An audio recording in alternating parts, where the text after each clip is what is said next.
ఓం శాంతి. March 12వ తారీఖు 2025 ప్రాతఃమురళి. ఓం శాంతి. బాబ్దాదా మధువనము. ఈరోజు మధుర మహావాక్యాలు. బాబా చెప్తున్నారు, మధురమైన పిల్లలు, తండ్రి ఇప్పుడు మిమ్మల్ని పాలన చేస్తున్నారు, చదివిస్తున్నారు, ఇంట్లో కూర్చొని ఉంటుండగానే సలహా ఇస్తున్నారు. కావున అడుగడుగులో సలహా తీసుకుంటూ ఉండండి, అప్పుడు ఉన్నత పదవి లభిస్తుంది. ప్రశ్న: శిక్షల నుండి విముక్తులయ్యేందుకు ఏ పురుషార్థము చాలా కాలంగా ఉండాలి? జవాబు: నష్టోమోహులుగా అయ్యే పురుషార్థము. ఎవరి పట్ల మమకారము ఉండకూడదు. తమ హృదయాన్ని ప్రశ్నించుకోవాలి, నాకు ఎవరి పట్ల మోహమైతే లేదు కదా? ఏ పాత సంబంధము అంతిమములో గుర్తుకు రాకూడదు. యోగ బలముతో అన్ని లెక్కాచారాలను సమాప్తం చేసుకోవాలి. అప్పుడే ఏ శిక్షలు లేకుండా ఉన్నత పదవి లభిస్తుంది. ఓం శాంతి. ఇప్పుడు మీరు ఎవరి సన్ముఖంలో కూర్చున్నారు? బాబ్ దాదా సన్ముఖములో. వారిని తండ్రి అని కూడా అనవలసి ఉంటుంది, దాదా అని కూడా అనవలసి ఉంటుంది. తండ్రి కూడా ఈ దాదా ద్వారా మీ సన్ముఖములో కూర్చున్నారు. మీరు బయట ఉన్నప్పుడు అక్కడ తండ్రిని స్మృతి చేయవలసి ఉంటుంది, ఉత్తరము వ్రాయవలసి ఉంటుంది. ఇక్కడ మీరు సన్ముఖములో కూర్చున్నారు. మీరు సంభాషణ చేస్తూ ఉంటారు. ఎవరితో? బాబ్దాదాతో. వీరిరువురు ఉన్నతోన్నతమైన అథారిటీలు. బ్రహ్మ సాకారుడు మరియు శివుడు నిరాకారుడు. ఉన్నతోన్నతమైన అథారిటీ అయిన తండ్రిని ఏ విధంగా కలుసుకోవాల్సి ఉంటుందనేది ఇప్పుడు మీకు తెలుసు. అనంతమైన తండ్రినెవరినైతే పతిత పావన అంటూ పిలుస్తారో, ఇప్పుడు ప్రాక్టికల్గా మీరు వారి సన్ముఖములో కూర్చున్నారు. తండ్రి పిల్లలను పాలన చేస్తున్నారు, చదివిస్తున్నారు. ఇంట్లో ఈ విధంగా నడుచుకోండని ఇంట్లో కూర్చొని ఉంటుండగానే పిల్లలకు సలహా లభిస్తుంది. ఇప్పుడు తండ్రి శ్రీమతముపై నడిచినట్లయితే శ్రేష్టాతి శ్రేష్టంగా తయారవుతారు. మనము ఉన్నతోన్నతమైన తండ్రి మతము ద్వారా ఉన్నతోన్నతమైన పదవిని పొందుతామని పిల్లలకు తెలుసు. మనుష్య సృష్టిలో ఉన్నతోన్నతమైనది ఈ లక్ష్మీనారాయణుల పదవి. వీరు ఒకప్పుడు ఉండి వెళ్ళారు. మనుషులు వెళ్ళి ఈ ఉన్నతమైన వారికి నమస్కరిస్తారు. ముఖ్యమైన విషయము పవిత్రత. మనుషులు ఎలాగూ మనుషులే, కానీ విశ్వానికి యజమాని అయిన వారు ఎక్కడా? నేటి ఈ మనుషులెక్కడా? భారత్ తప్పకుండా 5000 సంవత్సరాల క్రితం ఈ విధంగా ఉండేదని, మనమే విశ్వానికి యజమానులుగా ఉండేవారమని మీ బుద్ధిలోనే ఉంది. ఇంకెవరి బుద్ధిలోనూ ఇది లేదు. వీరికి కూడా ఇంతకు ముందు తెలీదు. పూర్తిగా ఘోర అంధకారములో ఉండేవారు. బ్రహ్మయే విష్ణువుగా, విష్ణువే బ్రహ్మగా ఎలా అవుతారనేది ఇప్పుడు తండ్రి వచ్చి అర్థం చేయించారు. ఇవి చాలా గుహ్యమైన రమణీకమైన విషయాలు. వీటిని ఇంకెవ్వరూ అర్థం చేసుకోలేరు. తండ్రి తప్ప ఈ జ్ఞానాన్ని ఇంకెవరూ చదివించలేరు. నిరాకారుడైన తండ్రి వచ్చి చదివిస్తారు. శ్రీకృష్ణ భగవానువాచ అనేది లేదు.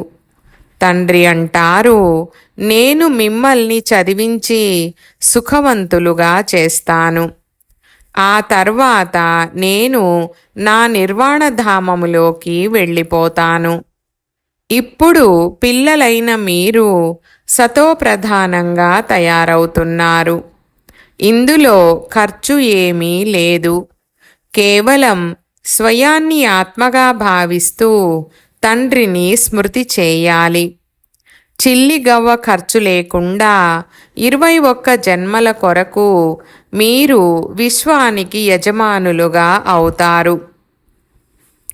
కొంత ధనాన్ని పంపిస్తారు, కానీ అది కూడా మీ భవిష్యత్తును తయారు చేసుకునేందుకే. కల్పపూర్వము ఎవరు ఎంత ఖజానాలో వేశారో ఇప్పుడు కూడా అంతే వేస్తారు. అంతకంటే ఎక్కువ వేయలేరు, లేక తక్కువ వేయలేరు. బుద్ధిలో ఈ జ్ఞానము ఉంది. అందుకే చింతించవలసిన విషయమేమీ లేదు. ఏ చింత లేకుండా మనము మన గుప్త రాజధానిని స్థాపన చేసుకుంటున్నాము. ఈ విషయాన్ని బుద్ధిలో స్మరణ చేయాలి. పిల్లలైన మీరు చాలా సంతోషంగా ఉండాలి. అలాగే నష్టోమోహులుగా అవ్వాలి. ఇక్కడ నష్టోమోహులుగా అయినట్లయితే మీరు అక్కడ మోహజీతులైన రాజు రాణులుగా అవుతారు. ఈ పాత ప్రపంచము ఇప్పుడు వినాశనమవ్వనున్నదని మీకు తెలుసు. ఇప్పుడు తిరిగి వెళ్ళాలి. కావున ఇక దీనిపై మమకారము ఎందుకు పెట్టుకోవాలి? ఎవరైనా అనారోగ్యము పాలైతే డాక్టరు ఇది హోప్లెస్ కేస్ అని చెప్తే ఇక వారి నుండి మమకారము తొలగిపోతుంది. ఆత్మ ఒక శరీరాన్ని వదిలి వెళ్ళి ఇంకొకటి తీసుకుంటుందని భావిస్తారు. ఆత్మ అయితే అవినాశి అయినది కదా. ఆత్మ వెళ్ళిపోతే శరీరము అంతమైపోతుంది. మరి ఇక వారిని స్మృతి చేయడం వలన లాభమేముంది? ఇప్పుడు తండ్రి అంటారు, మీరు నష్టోమోహులుగా అవ్వండి. మీ హృదయాన్ని ప్రశ్నించుకోవాలి, నాకు ఎవరి పట్ల మోహము లేదు కదా. లేదంటే వారు చివర్లో తప్పకుండా గుర్తుకు వస్తారు. నష్టోమోహులుగా అయితేనే ఈ పదవిని పొందుతారు. స్వర్గములోకైతే అందరూ వస్తారు. అది ఏమంత గొప్ప విషయము కాదు. గొప్ప విషయమేమిటంటే శిక్షలు తినకుండా ఉన్నత పదవిని పొందడము. యోగబలము ద్వారా లెక్కాచారాలన్నింటినీ సమాప్తము చేసుకుంటే ఇక శిక్షలు పొందరు. పాత సంబంధీకులు కూడా గుర్తుకు రాకూడదు. ఇప్పుడైతే మనకు బ్రాహ్మణులతో సంబంధము ఉంది. ఆ తర్వాత మనకు దేవతలతో సంబంధము ఉంటుంది. ఇప్పటి ఈ సంబంధము అన్నింటికన్నా ఉన్నతమైనది. ఇప్పుడు మీరు జ్ఞానసాగరుడైన తండ్రికి చెందిన వారిగా అయ్యారు. మొత్తము జ్ఞానమంతా బుద్ధిలో ఉంది. సృష్టి చక్రము ఎలా తిరుగుతుంది అనే విషయము మీకు ఇంతకు ముందు తెలుసా? ఇప్పుడు తండ్రి అర్థం చేయించారు. తండ్రి నుండి వారసత్వము లభిస్తుంది. అందుకే తండ్రి పట్ల ప్రేమ ఉంది కదా. తండ్రి ద్వారా స్వర్గరాజ్యాధికారము లభిస్తుంది.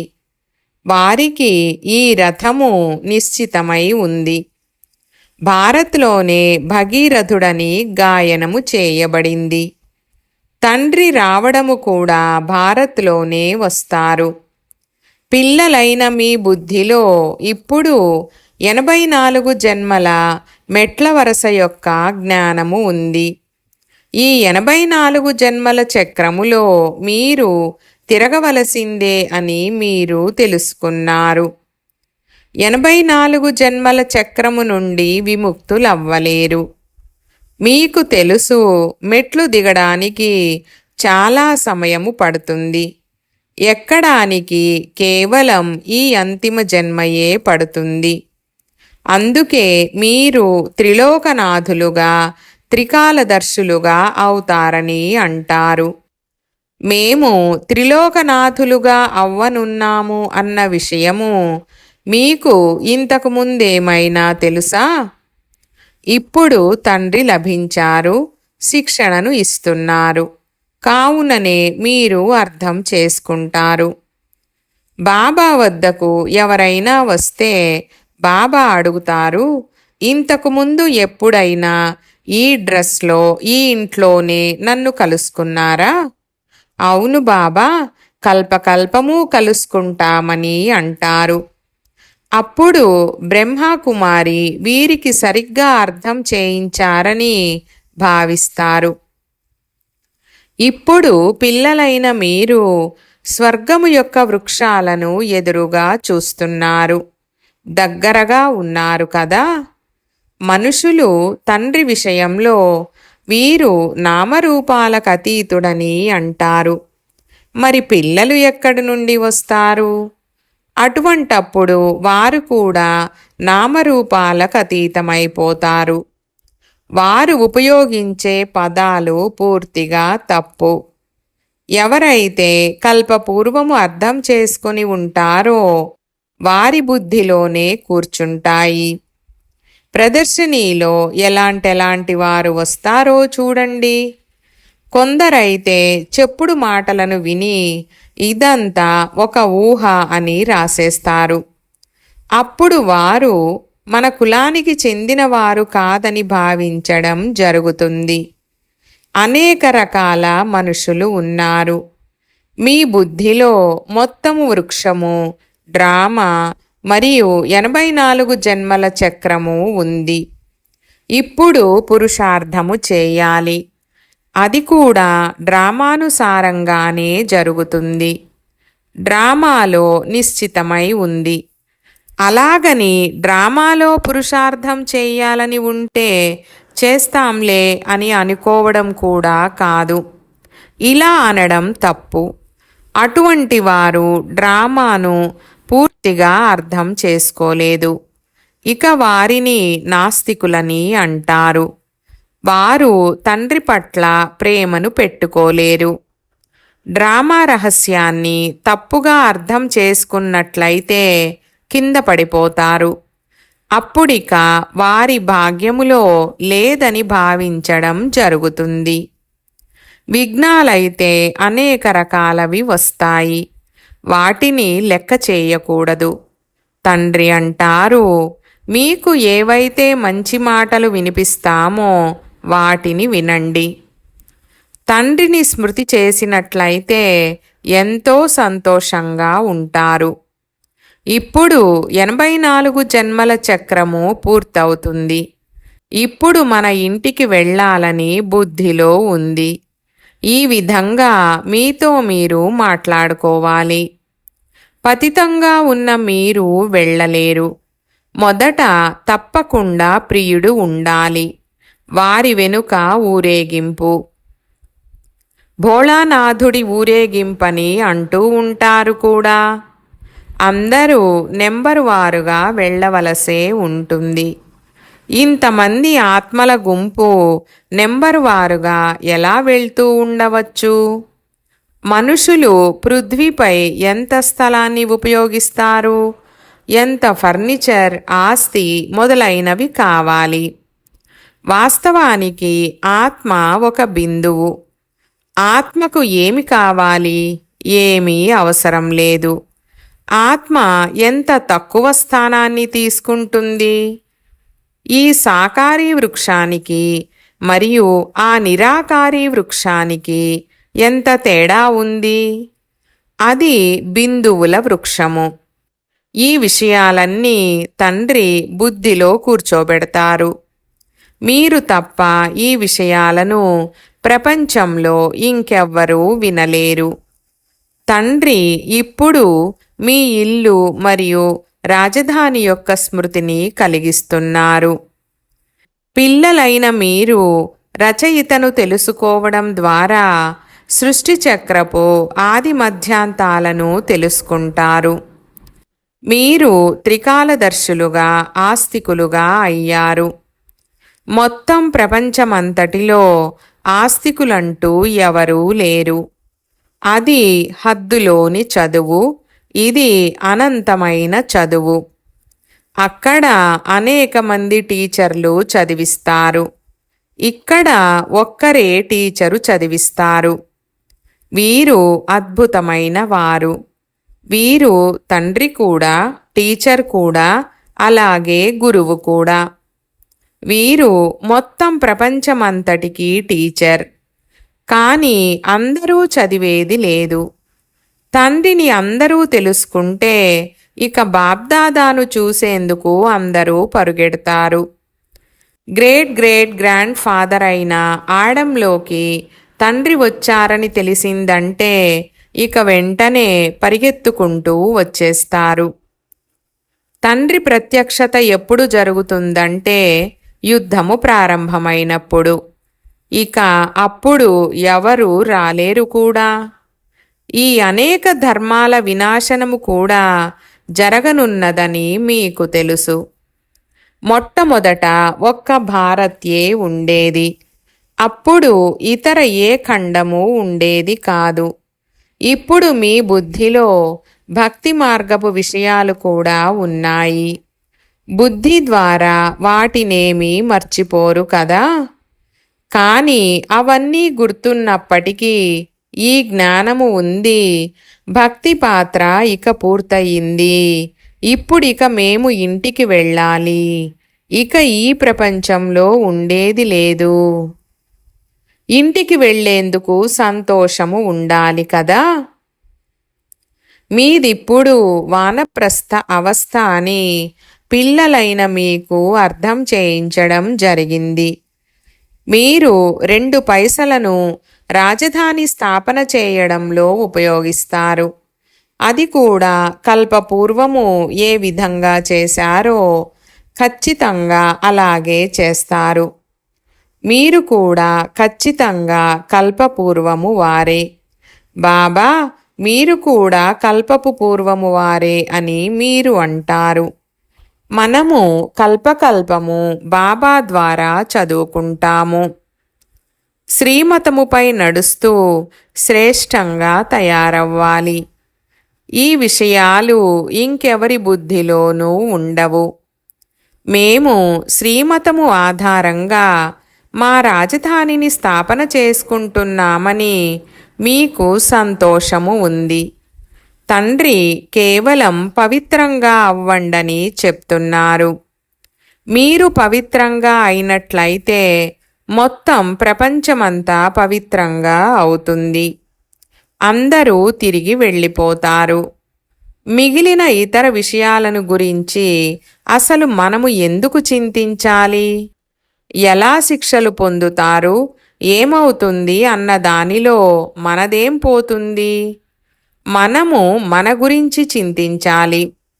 ఇతర ధర్మాల వారి విషయాలలోకి మనమెందుకు వెళ్ళాలి?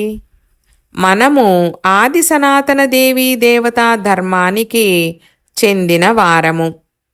వాస్తవానికి దీని పేరు భారత్.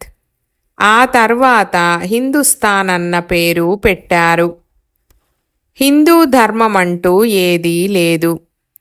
మేము దేవీ దేవతా ధర్మానికి చెందిన వారమని మనము రాస్తాము. అయినా కానీ వారు మనల్ని హిందువులుగా రాసుకుంటారు. ఎందుకంటే దేవీ దేవతా ధర్మము ఎప్పుడు ఉండేదనేది వారికి తెలియనే తెలియదు. ఎవరూ అర్థం చేసుకోరు. ఇప్పుడు ఇంతమంది బీకేలు ఉన్నారు. మరి ఇది ఒక కుటుంబమైంది కదా, ఒక ఇల్లు అయింది కదా. బ్రహ్మ అయితే ప్రజాపిత. వారు అందరికీ గ్రేట్ గ్రేట్ గ్రాండ్ ఫాదర్. మొట్టమొదట మీరు బ్రాహ్మణులుగా అవుతారు. ఆ తర్వాత వర్ణాలలోకి వస్తారు. మీకిది కాలేజ్ మరియు యూనివర్సిటీ కూడా. అలాగే ఇది ఒక హాస్పిటల్ కూడా. జ్ఞానమనే అంజనమును సద్గురువిచ్చారు. అజ్ఞానమనే అంధకారము తొలగిపోయిందని అంటూ ఉంటారు. యోగబలముతో మీరు సదా ఆరోగ్యవంతులుగా, సదా ఐశ్వర్యవంతులుగా అవుతారు. నేచర్ క్యూర్ చేయించుకుంటారు కదా. ఇప్పుడు మీ ఆత్మ నయమవ్వడంతో ఇక శరీరము కూడా నయమవుతుంది. ఇది ఆధ్యాత్మిక నేచర్ క్యూర్. ఆరోగ్యము, ఐశ్వర్యము, సంతోషము 21 జన్మల కొరకు లభిస్తాయి. ఆత్మిక నేచర్ క్యూర్ అన్న పేరు పైన రాయండి. మనుషులను పవిత్రంగా తయారు చేసే యుక్తులను రాయడంలో తప్పేమీ లేదు. ఆత్మయే పతితముగా అయ్యింది, అందుకే పిలుస్తారు కదా. ఆత్మ మొదట సతోప్రధానంగా పవిత్రంగా ఉండేది, తర్వాత అపవిత్రం అయ్యింది. మళ్ళీ పవిత్రంగా ఎలా అవ్వాలి? భగవానువాచ మన్మనాభవ. నన్ను స్మృతి చేసినట్లయితే నేను గ్యారంటీ ఇస్తున్నాను, మీరు పవిత్రంగా అయిపోతారు. ఇలాంటి బోర్డులు పెట్టండని బాబా ఎన్ని యుక్తులను తెలియజేస్తారు. కానీ ఎవరు ఈ విధమైన బోర్డులు పెట్టలేదు. ముఖ్యమైన చిత్రాలు పెట్టి ఉండాలి. ఎవరైనా లోపలికి వస్తే మీరిలా చెప్పండి, ఆత్మ అయిన మీరు పరంధామ నివాసి. ఇక్కడ ఈ ఇంద్రియాలు పాత్రను అభినయించడానికి లభించాయి. ఈ శరీరం అయితే వినాశి అయినది కదా. తండ్రిని స్మృతి చేసినట్లయితే వికర్మలు వినాశనం అవుతాయి. ఇప్పుడు మీ ఆత్మ అపవిత్రంగా ఉంది. మళ్ళీ పవిత్రంగా అయినట్లయితే ఇంటికి వెళ్ళిపోతారు. ఇది అర్థం చేయించడం చాలా సహజమే. ఎవరైతే కల్పపూర్వము వారు ఉంటారో వారే వచ్చి పుష్పాలుగా అవుతారు. ఇందులో భయపడవలసిన అవసరమేమీ లేదు. మీరు మంచి విషయాలను రాస్తారు కదా. ఆ గురువులు కూడా మంత్రాన్ని ఇస్తారు కదా. తండ్రి కూడా మన్మనాభవ మంత్రాన్ని ఇచ్చి రచయిత మరియు రచన యొక్క రహస్యాన్ని అర్థం చేయిస్తారు. గృహస్థ వ్యవహారములో ఉంటూ కేవలం తండ్రిని స్మృతి చేయండి. ఇతరులకు కూడా పరిచయాన్ని ఇవ్వండి. లైట్ హౌస్గా కూడా అవ్వండి. పిల్లలైన మీరు దేహీ అభిమానులుగా అయ్యేందుకు చాలా గుప్తమైన పురుషార్థము చేయాలి. ఏ విధంగా తండ్రికి నేను ఆత్మలను చదివిస్తున్నానన్నది తెలుసో అలా పిల్లలైన మీరు కూడా ఆత్మాభిమానులుగా అయ్యేందుకు కృషి చేయండి.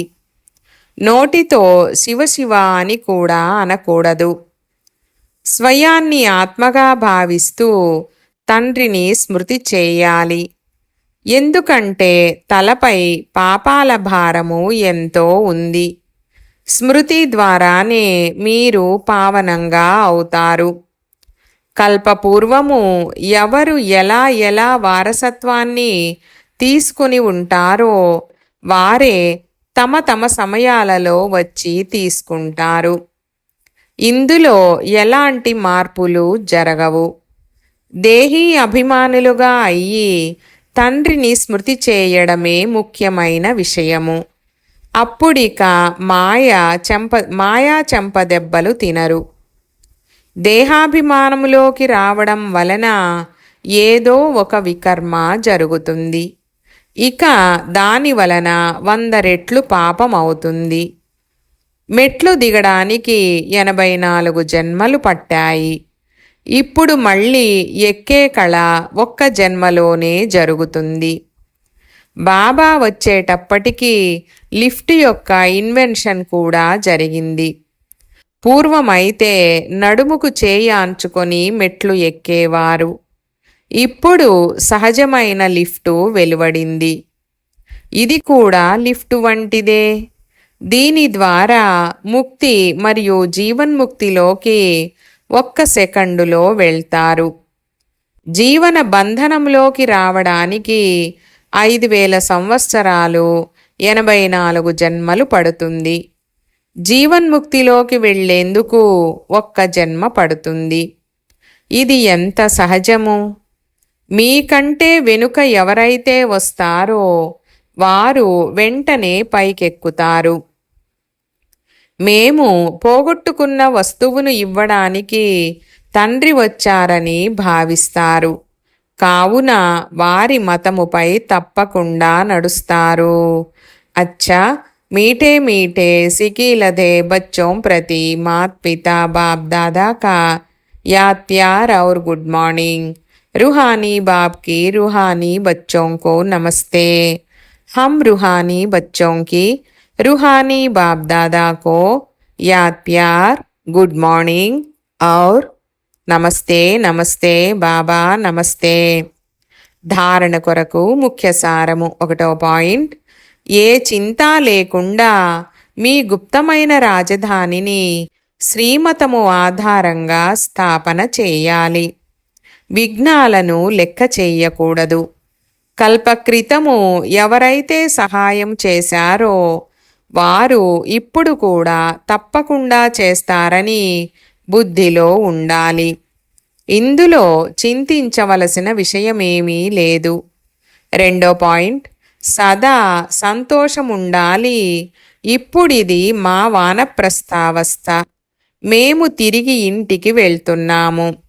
ఆత్మాభిమానులుగా అయ్యేందుకు చాలా గుప్తమైన కృషి చేయాలి. ఏ వికర్మలు చెయ్యకూడదు. వరదానము: ఎటువంటి భయంకరమైన సమస్యనైనా శీతలంగా చేసే సంపూర్ణ నిశ్చయబుద్ధి భవ. వివరణ: ఏ విధంగా తండ్రిపై నిశ్చయము ఉందో అలా స్వయముపై మరియు డ్రామాపై కూడా సంపూర్ణ నిశ్చయము ఉండాలి. స్వయంలో ఒకవేళ బలహీన సంకల్పము ఉత్పన్నమైతే బలహీన సంస్కారాలు ఏర్పడతాయి. అందుకే వ్యర్థ సంకల్పాల రూపీ బలహీనత యొక్క క్రిములను స్వయంలోకి ప్రవేశించనివ్వకండి. అలాగే డ్రామా యొక్క దృశ్యాలేవైతే చూస్తారో అందులో అలజడి యొక్క దృశ్యాలలో కూడా కళ్యాణము అనుభవం అవ్వాలి. వాతావరణము చలింపజేసే విధంగా ఉన్నా, సమస్య భయంకరంగా ఉన్నా మీరు సదా నిశ్చయబుద్ధి విజయులుగా అవ్వండి. అప్పుడు భయంకరమైన సమస్య కూడా శీతలంగా అవుతుంది. స్లోగన్: ఎవరికైతే తండ్రి పట్ల మరియు సేవ పట్ల ప్రేమ ఉంటుందో వారికి పరివారము యొక్క ప్రేమ స్వతహాగా లభిస్తుంది. ఈరోజు అవ్యక్త ఇషారా పాయింట్: ఏ విధంగానైతే పరమాత్మ ఒక్కరే అన్నది భిన్న భిన్న ధర్మాల వారి నమ్మకమో అదేవిధంగా యథార్థ సత్యజ్ఞానము ఒక్క తండ్రిది మాత్రమే. అనగా ఒకటే మార్గము ఉంది అన్న ఈ శబ్దము ఎప్పుడైతే ప్రఖ్యాతమవుతుందో అప్పుడు ఆత్మలు అనేక చిన్న చిన్న ఆధారాల కోసం భ్రమించడము సమాప్తమవుతుంది. ప్రస్తుతము ఇది కూడా ఒక మార్గము, మంచి మార్గమని భావిస్తున్నారు. కానీ చివరికి ఆ ఒక్క తండ్రి యొక్క పరిచయము ఒకటే, మార్గము ఒకటే. ఈ సత్యత యొక్క పరిచయము మరియు సత్యజ్ఞానానికి సంబంధించి శక్తి యొక్క అలను వ్యాపింపచేయండి. అప్పుడు ప్రత్యక్షత జెండా క్రింద ఆత్మలందరూ ఆధారాన్ని పొందగలుగుతారు. ఓం శాంతి.